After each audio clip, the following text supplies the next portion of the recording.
A show in California sold out, and instead of leaving it there, SB19 added another one. One night wasn't enough. California wanted more, and SB19 listened. On paper, that's a scheduling update. In practice, it's one of the clearest signals the group has sent all year. Because this isn't Manila, where SB19 built its foundation from nothing. This is one of the most competitive entertainment markets on the planet, and the fans there just said, loud and clear, one night wasn't enough. And that changes the story completely. Because selling out is one thing. Creating enough demand for another night is something else entirely. For years, SB19's climb has followed a pattern. Local shows first, then international ones, then festival stages big enough to put them next to names most Filipino artists never share a bill with, and eventually, Lollapalooza. But California is a different kind of test.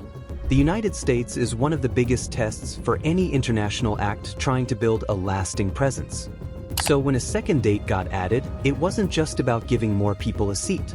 It was proof that the first sellout wasn't a fluke, and proof that the demand was still there even after the tickets were gone. Here's why that distinction matters so much. Streaming numbers can be inflated, a view can be passive, and a trending clip can happen to almost anyone once, only to mean nothing the next day. Because there is one number the internet can't manufacture, the number of people willing to pay to be in the room. But a sold-out venue is different. That's people choosing in advance to spend money and physically show up for a group that didn't begin with the machinery of a major Western label behind it. When the original fan meet sold out, the people running it had two options. They could quietly close the books and let disappointed fans wait for the next tour, or they could listen to the demand and respond to it. They chose to respond. A second show went up, and that one decision says more about SB19's American footprint than any single performance could. Think about what a fan meet actually represents. It isn't a festival slot where the crowd showed up for a dozen different artists. Everyone who bought a ticket to this one made a specific choice. To be there for SB19, and only SB19.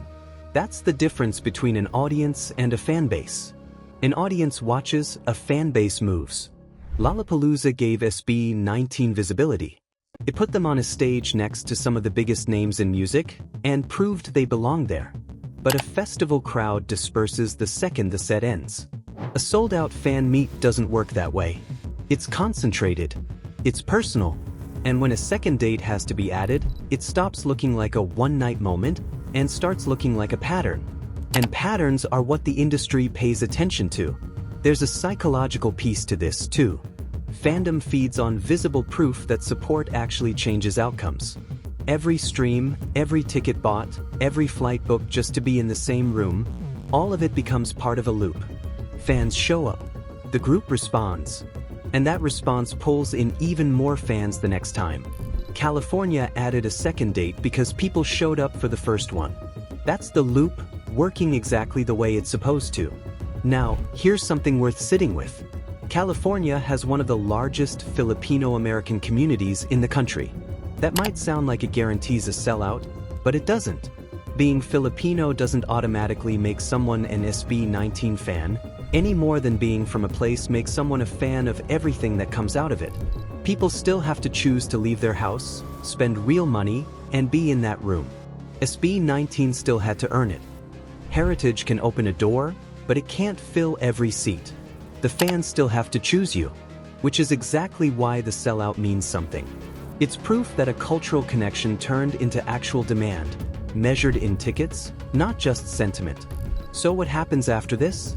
Because the second show isn't really the interesting part. What it unlocks next is 2 sold-out nights in one city is the kind of data promoters actually use.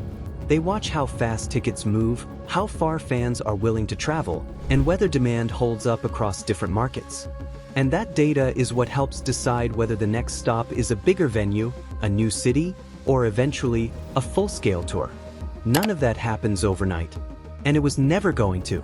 International growth almost never works that way. It's one city proving itself, then another, until what used to look like a modest overseas following starts looking like an actual market. That's the real story hiding inside one extra show. California didn't just give SB19 another date. It gave promoters another reason to bet on them. SB19 has already proven they can go viral. They've proven they can hold their own on a festival stage built for artists twice their size, on paper. What they're proving now is harder to fake, that people will keep showing up.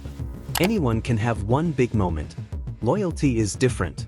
Loyalty is what turns one sold-out show into two, and two into a reason to come back next year.